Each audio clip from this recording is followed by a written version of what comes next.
Welcome, everyone. Welcome to the 2022 New Jersey International Film Festival Filmmaker Interview Series question and answer sessions that we've been setting up during the pandemic. We are continuing as a hybrid festival between June 3rd and June 12th. We'll be screening movies on Fridays, Saturdays, and Sundays between those dates. The Friday and Saturday screenings will also have in-person screenings. And so you can check out the movies online and in person. In fact, once you buy a ticket, you have access to both the online version and the in-person version when it's available. And the Friday night screenings take place at 7 p.m. in person. And then on Saturday, we have 5 p.m. and 7 p.m. screenings that will be taking place. All of the Sunday screenings are online only. So check our listing and I'll show you how to do that at the end of the program. But if you want to have that information right away, go to njfilmfest.com, click on current events, and then hit the buy tickets button for the 2022 New Jersey International Film Festival, and you can see all the wonderful films that we're screening. We're screening 29 films that were selected from 667 works, which means our festival is very competitive. We're only screening 3% of the movies that we receive. So everything we're showing you is really worthwhile and valuable. And today I have the team for Miss Futuro, which is a film that comes from Spain and was shot in Madrid and New York City. We have the lead actress, Ada Fernandez, who's here with her beautiful son, Amaro, as well as Antonio Morales, who's the director. And we also have John Arrospide, who's the producer of the movie. Welcome, everybody. Thank you so much for coming. Hello. Thank you so much for the invitation. For having us. Yeah, everybody's from all over. Ada's in Amagansett, New York, actually. And Ada's going to be at the live screening, so you got to come and check her out. She's a wonderful actress and a really wonderful person, and she's going to be there doing a live Q&A after the screening with the audience, so please join us. But my question for you is, I guess I start with Antonio, since you're the director. How did you end up deciding to make this movie? Tell us a little bit about the genesis of the film, the making of the film. Let's go, Ada, or me? You, Antonio, you. Yeah, that's for you. That's for you, Antonio. For me. I thought. Yeah. It's at the beginning. We thought about this film. We tried to make a short movie because Ada were living in New York, and we decided to visit. And I've never been in New York, and I thought that it could be very interesting to try to caught the spirit of the city, because I have never been seen it. And I thought that my eyes, my vision, it could be very very new, because it's the first time that I'm going to New York. I thought perhaps I can catch something, because the movie is shoot in an inverse order. At the beginning it was New York, at the end, and in Madrid was the end in the pandemic moment. I see. Yes, that was going to be one of my questions. Did you shoot this film? So you obviously shot part of it before the pandemic and then part of it after the pandemic started. Very interesting. I love the credits. That was the first thing that grabbed me, because I sat on the jury for your film. I usually sit on the experimental films and the feature films. And I loved your film. I mean, it grabbed me right away, because you took a lot of famous movies like Night of the Living Dead and a number of others, but you scratched off the credits and you put your own in pink, which I thought was a really great touch. Thank you. Why did you guys decide to do that? Because it was very very important, because the beginning of the film, the first sequence, has a different code from the rest of the movie. Yeah. And I was afraid that some people thought that they are going to watch a movie, a comedy film, and I was thinking about that. What can I do to present the films in a different way, and that you can thought, wow, something it could be it could be happen a lot and another different things in this movie. It's not a classical movie. And it was the reason and why films, because it's a movie that talk always that are talking about the fiction of a place, New York, that for us it's a place as an imaginary world. Indeed, at the beginning of the when we were thinking about the project, the first, because I didn't say that, the objective were to go to New York and try to find a plot. It's something that we were looking for, trying to find a plot. And it's a movie about movies, and I thought that it could be interesting to play with different credits from another movies. I guess we should say to our audience that this film focuses on a woman who's in the convent, right? This is about Sister Ada. And I like the fact that you use the people's real names as the characters' names as well. I think that made it easy for me to remember who I'm talking to and who I'm going to refer to as well. But Sister Ada lives in a convent in Spain, and she loves cinema, and she's clandestinely reading Woody Allen's autobiography. And she's spied upon by another one of the sisters who's one of her superiors who, is sympathetic to her point of view and wants to make sure that she stays faithful, but doesn't want to push her away at the same time. So we're following the path of Sister Ada as she's coming out. Initially, she's given the task of trying to convert the heathens and the individuals who are being blasphemous, and to find the road to Christ. But Sister Ada has a different path, although maybe not. Well, let's ask, how did you discover Ada? How did you decide to have Ada as your star? It's a very funny way, because I were studying at one of the most important theater college in Spain, that it's here in Madrid, the Royal Theater Academy. It's the older school about dramatic in Spain. And I need an actress, and I put a message in Facebook. And she appears, and since she appears, we have been working in a lot of theater plays and another formats, and this is our last job. We have made it through Facebook. Can you say something, Ada? Yeah, how did you end up hooking up with Antonio? Yeah, well, that is exactly how it happens. He was looking for an actress for just an exercise in the class, and I saw the advertisement. It was like, okay, I wanna apply, and we start to become friends, and we were working together. I was already graduated from the school. So, as many other actors, you are always looking for opportunities. And since the very first beginning, we connected very well. We connected. We saw that we spoke the same language, and we got along together very well working. And so when I moved to New York, I moved to New York in the spring, that spring in 2019. And Antonio, I just got married here with my husband, Alex. And Antonio told me, I told him, why don't you come and visit? It's like, yeah, but if I'm going to visit, let's shoot something. Let's do something. It's like, okay, let's do a short film or something. It's like, okay. So we arranged everything, and John and Antonio came.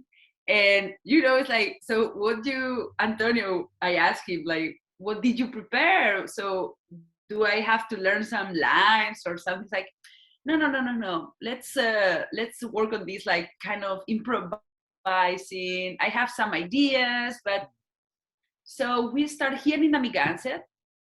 That finally is not in the final cut, but we start here, and after we continue to New York, and like on the course of the week, just the plot was appearing for like for by the chance of meeting some people, and like finally, well, another story happened, no, because there were a lot of material that we were shooting in New York, and Antonio considered that would be great to make not a short film, you know, a long film, a feature film.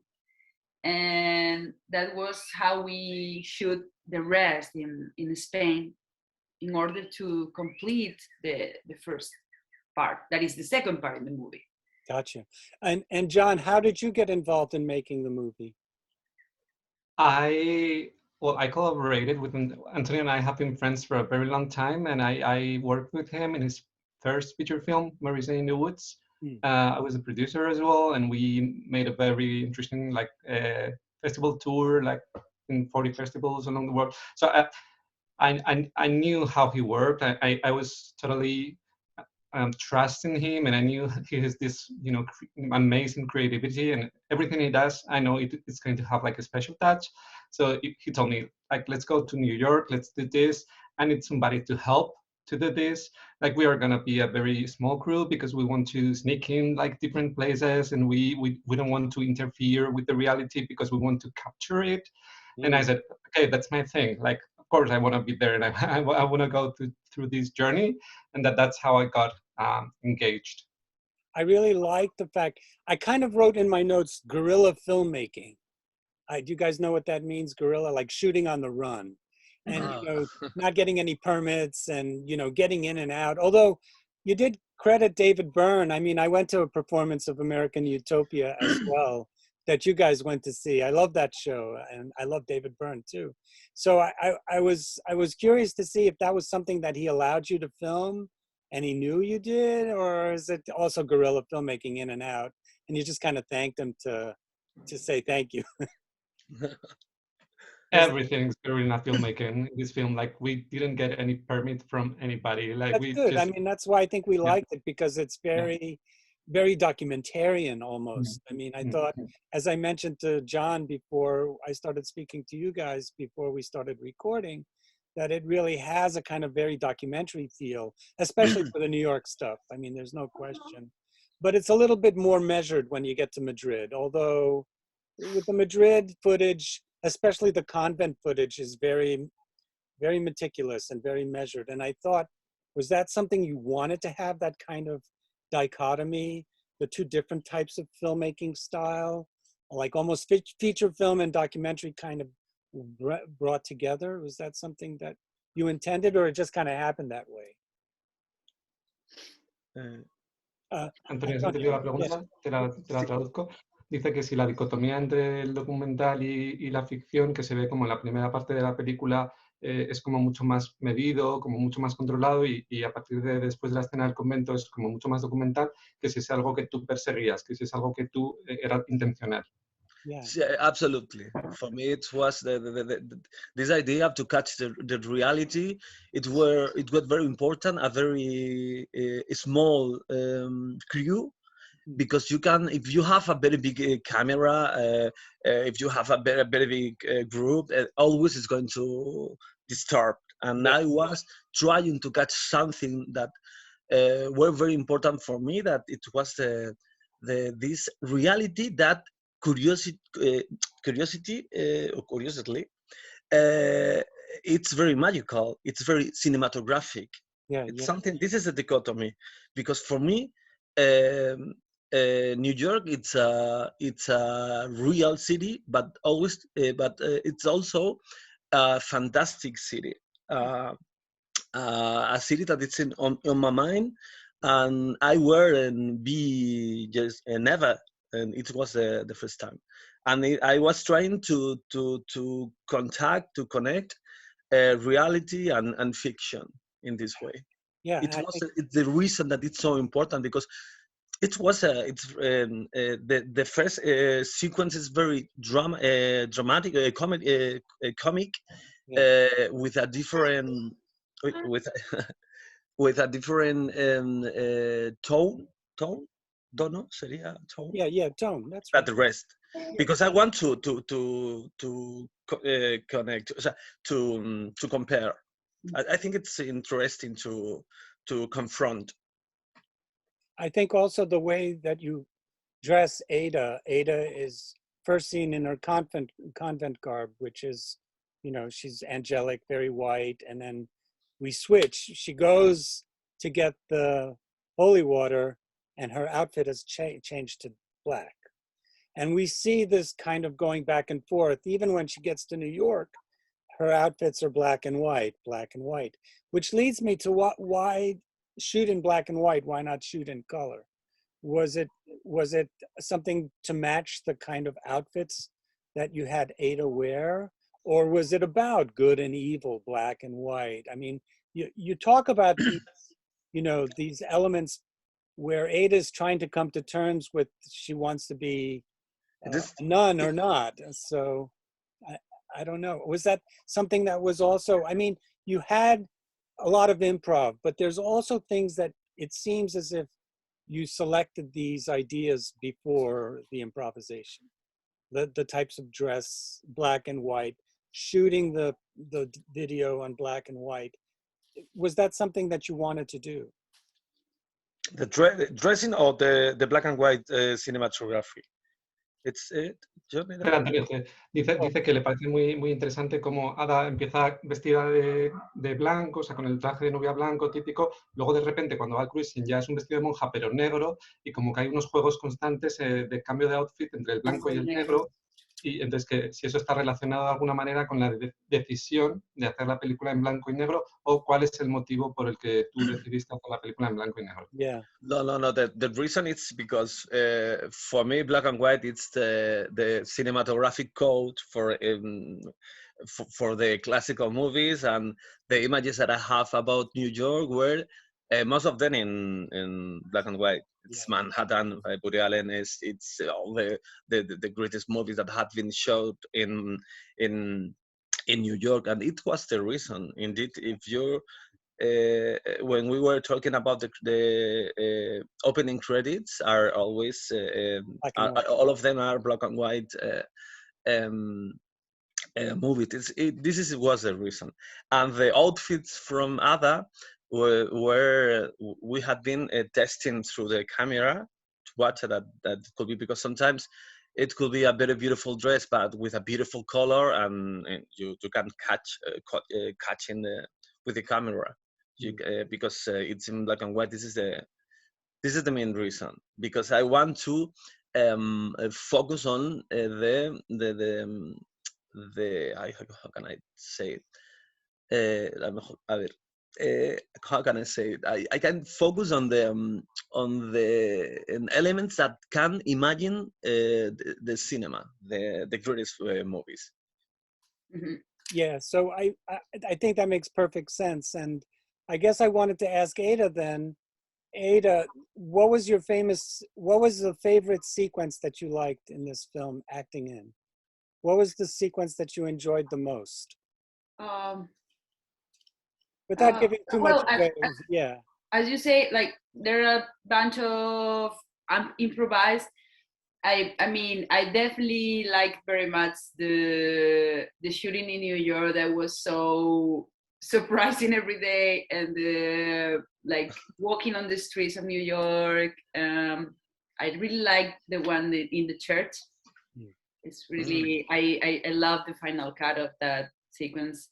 And in Madrid, I remember in the Retiro, in this big park. Yeah. I also really like the cruising. I also really like it. Yeah. I mean, everything was pretty funny and pretty fresh and like really agradable for shooting, like really nice. Yeah. Shoot, yeah. But you go back and forth between English and Spanish in the movie pretty effortlessly. So you felt comfortable delivering your lines in English too. correct? Mhm. I mean, it was Yeah, something that you well, felt comfortable with. yeah, it's my life right now. I'm married to a New Yorker. We speak with him in English and Spanish, and here in New York, it's like both languages are really on the surface all the time. That's right. It's definitely a bilingual city, and I think Yeah. Spanish, you can speak Spanish to a lot of people. And I understand a lot of what you guys say too because of my Spanish roots too. But at the same time, I wanted to tell everybody watching that you absolutely must see Miss Futuro. It's going to be playing on Saturday, June 4th. That's our opening weekend. And it'll be playing all day on the internet if you don't want to come and see the movie live. There will be a live screening at 7 p.m. in our state-of-the-art space, Voorhees 105, which is located at Rutgers University. And it's at 71 Hamilton Street in New Brunswick, New Jersey. We're a block away from the New Brunswick train station, so it's very convenient. If you're coming from New York, it's only about an hour away. So I'd like to share the screen so I can show folks how to buy tickets. So let us do that. So when you go to our website, which is njfilmfest.com, and you get to our homepage, you can see the space. This is Voorhees Hall. This is what it looks like. It's a university lecture hall, but it's been outfitted with a beautiful big screen and high definition video projection and soundproofing. It's a really nice space. You just click on current events, which just bounces you down. And normally everything would be here, but because we're doing an online version as well, you have to click on the buy tickets to bounce you to our Eventive website. Eventive is the streaming company that will be broadcasting the film. The film will be available for 24 hours if you want to watch it online. And if you buy a ticket, the ticket is good for both the virtual and in-person screenings. So some people did this when we did a couple of test screenings last season. People would watch it during the day and then come in the evening to see it on the big screen and to meet filmmakers or actors who would come. So you can do that too for Miss Futuro. So anyway, if you get to our homepage, you go to click tickets, and then that will send you to our catalog page. And once you get to the catalog page, my computer is slow for some reason today. When you get to the catalog page, then it will bounce you to the place where you can buy tickets. I don't know why it's taking so long. Here we go.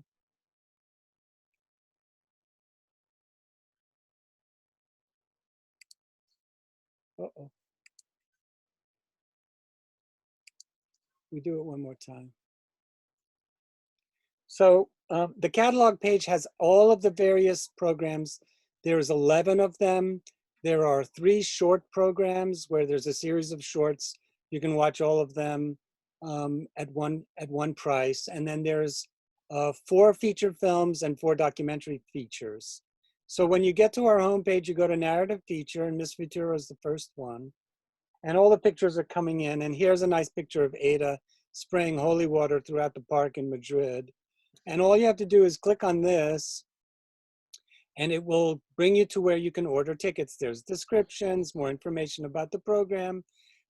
To buy a ticket, you hit pre-order now. It will ask you to register. You want to buy it as a gift and give it to somebody as a gift, you can do that too. And all the information about the film is here too. Here's John as producer, Antonio, and all the wonderful cast that supported Ada in the making of the film. And if you want more information, you can buzz around the site. The site will show you all the various things. The film guide has individual information about all of the movies. So if you want to read about Miss Futuro individually, here's a nice picture of Ada dancing through Times Square. And then you can also look at the schedule in a linear fashion and scroll down, big pictures with descriptions of all the movies. And then when you get to June 4th, you can see Miss Futuro here too. So that's basically how you can get tickets. And I'll stop sharing screen. I want to say thank you to all of you for hanging out for this past half hour to talk about your film for our audience. I really appreciate it. Thank you so much. Thank you. Thank you. Thank you. And I look forward to meeting Ada. I don't know if I'll ever see you guys, Antonio and John, but if you ever have any new work, please make sure you send it to us. We love it. We love it. And we look forward to seeing more of your wonderful movies in the future. Thank you Thank so you. much. Very much. It's a pleasure. Thank you guys. Thank you. Bye.